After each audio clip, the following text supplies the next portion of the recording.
Okay? So it means that the 65,536 bits is working under 4,096 16 combination of dibia with a full alpha in their hand.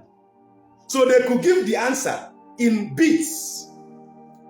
Each person has their own algorithm. You combine your answers with, imagine now, if 4,096 dibia have their Ugili. Okay, let me use a close number. If 4 dibias have Ugili, and they pour their Ugili, piam, and 3 over 4, 3 inside 4 of them said yes, which one will you take? 3. That's yes. That yes of 3. You needed a yes in your answer. For example, that is why I tell you that if you go to a dibia to check yes or no, what you do is iji ogu, ijekata ogu. Now tell the dibia, you see ogu no give up. No if I na-ekwu bụ eziokwu. Able ịtọọlụ m asị eji m aja ana na Chukwu agbaghi. Ebosi asọ bụla aja mege m kokwasị ya.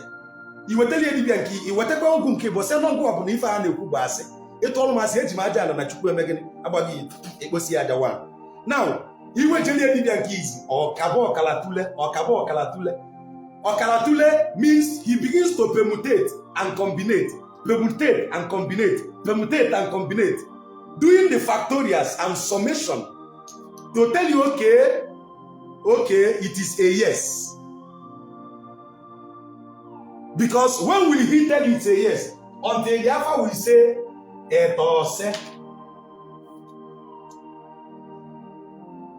Are you getting my point? Etose. That is when you hear them saying etose. When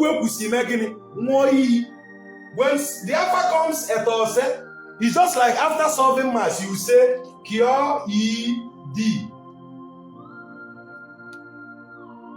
Are you getting my point now? So when did it arrive at permutation combination on Aka Kalatule, Kadido Kalatule, or where does Yana etose?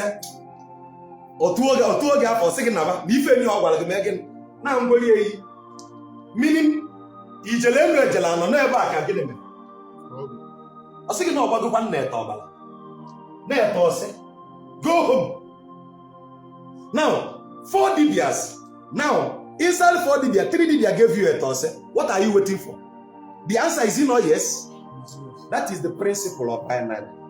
This is the 16 bits, 4 bits, 8 bits, 4 plus 4 8 plus 8, 16. The 16 bits. Now, 2 dibia come together.